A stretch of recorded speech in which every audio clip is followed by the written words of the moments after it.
Então, gente, boa tarde. Sejam bem-vindos à nossa videoaula de filosofia. E hoje nós abordaremos a temática dos problemas filosóficos, que está lá presente no capítulo 2, módulo 1 do material de vocês. Então, quando nós falamos de filosofia, nós evidentemente iremos tratar das situações de questionamentos, de perguntas que são elaboradas para os mais variados assuntos e para as mais variadas temáticas. Então, o primeiro aspecto que essas provocações filosóficas, ou os problemas filosóficos, podem nos apresentar é justamente a reflexão que nós fazemos acerca dos nossos conhecimentos. Nós precisamos, a todo instante, nos questionar se aquilo que de fato que nós estamos conhecendo tem sentido, tem uma autenticidade. Nessa perspectiva, todo pensamento tem um objeto. O que é esse objeto? O objeto é aquilo que nós queremos ou que nós devemos conhecer. Então, tudo que é parte, tudo que se torna desejo de ser conhecido, se torna objeto. Então, para que a gente conheça esses objetos, é necessário que nós desenvolvamos alguns caminhos, alguns procedimentos que nos ajudem a elaborar um conhecimento verdadeiro. Então, para cada objeto de conhecimento, nós temos métodos, ou que são caminhos que a gente utiliza para chegar a uma finalidade, e onde nós acabamos abordando um processo organizativo, que vai fazer com que a nossa pesquisa, o nosso ato de desenvolver esse conhecimento, se torne o mais eficaz possível. Para a filosofia, o método que mais se utiliza é o método reflexivo. Por quê? Porque é através dele que a gente busca justificar tudo aquilo que se pode conhecer. O método reflexivo, ele elabora indagações, ele faz as perguntas e, acima de tudo, ele questiona as possibilidades também do conhecimento.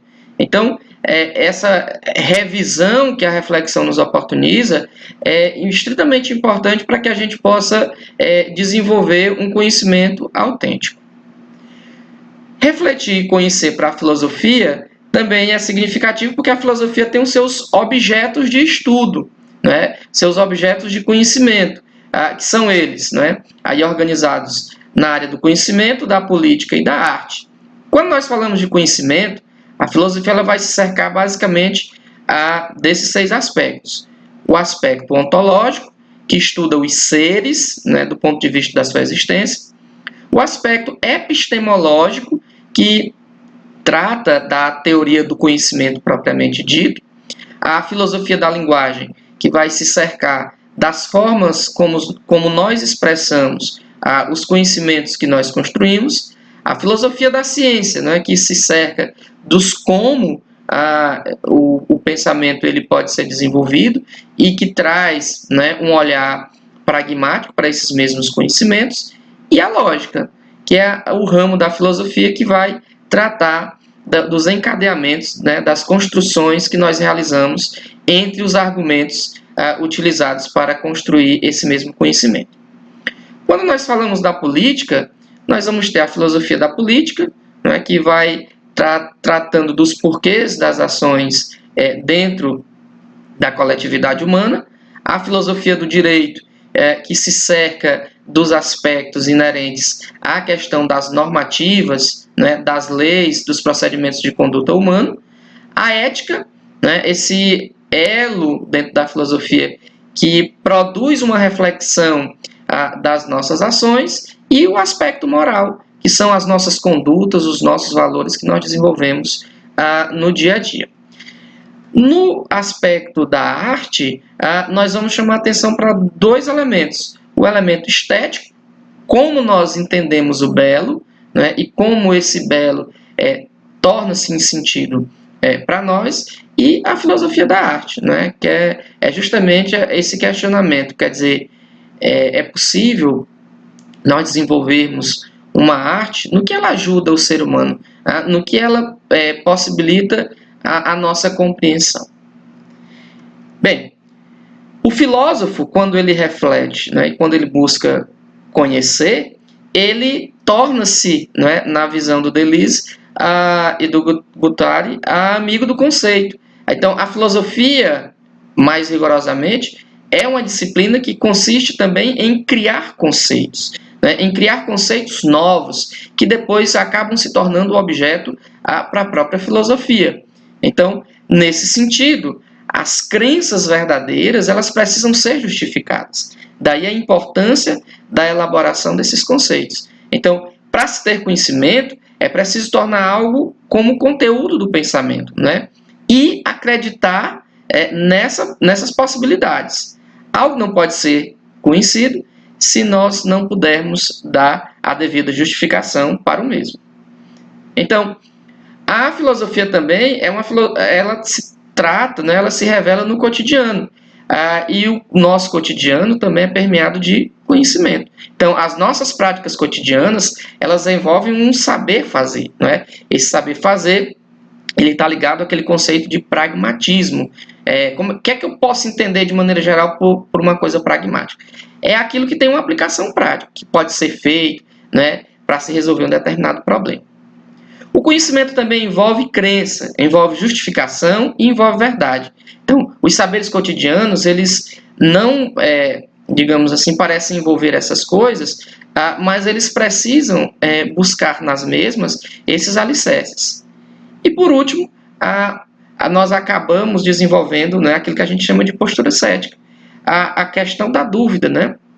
Que se caracteriza pela atitude de colocar em questionamento as possibilidades do conhecimento e, em versões mais radicais, até mesmo se questionar a existência das coisas. Então, essa postura cética ela é muito importante para o desenvolvimento da filosofia. Nós vamos ver mais à frente que o próprio René Descartes, ao elaborar, né, a sua metodologia filosófica, ele parte do princípio da dúvida. Né? Ele questiona o porquê de todas as coisas. Bem, esse ceticismo ele nos coloca em uma indecisão, né, em relação às nossas crenças e acaba produzindo um questionamento muito forte sobre a nossa realidade. Quer dizer, aquilo que nós conhecemos é verdadeiro de fato? Então, Gorgia, lá na Grécia, ele apresenta 3 níveis de objeção para essa nossa elaboração de conhecimento.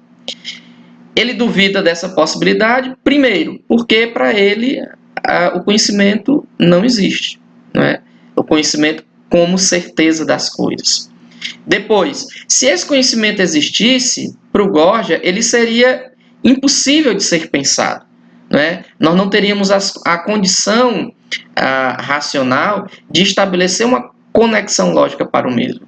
E um terceiro aspecto, se fosse possível saber e se esse conhecimento existisse, dificilmente nós teríamos condição de comunicá-lo. Comunicar no sentido de expressar um entendimento e uma formulação conceitual para isso. Então, nesse sentido, acaba se revelando um argumento cético que nós podemos aí estar identificando como o primeiro sendo um ceticismo ontológico. Por quê? Porque ele duvida da existência das próprias coisas. O segundo argumento ligado a um ceticismo epistemológico, ou seja, duvida da possibilidade do conhecimento, né, a partir da experiência. E o terceiro seria um ceticismo linguístico, ou um ceticismo de comunicação, onde a diferença entre as palavras, ou seja, a linguagem que se utiliza, ela acaba impedindo uma comunicação de verdade acerca das coisas. Bem, dentro do cotidiano e do conhecimento, um outro aspecto que também marca o pensamento filosófico é o relativismo. O relativismo, né, o ponto de vista de cada um. Então, para o relativismo, né, o aspecto epistemológico, ele é variável de indivíduo para indivíduo e, por isso, né, se relativiza o conhecimento humano. E chega-se à conclusão de que esse conhecimento ele é incognoscível, ou seja, impossível de se conhecer. E é impossível de se conhecer o quê? As ideias verdadeiras, as ideias absolutas, né? Em razão de fatores aleatórios. Eu até coloquei aqui do lado uma figura que eu busquei tentar exemplificar isso. Quer dizer, esse é meu certo e esse é meu errado, a figurinha aí da esquerda.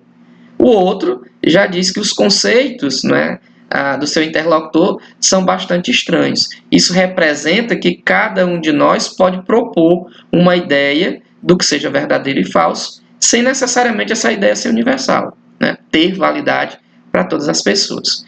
Então, o homem torna-se a medida de todas as coisas. A maneira como eu enxergo, a maneira como eu conheço as coisas pode ser diferente da pessoa do meu próximo, né? Do meu interlocutor. Então, não há uma verdade absoluta, né? E cada um tem o seu critério de verdade.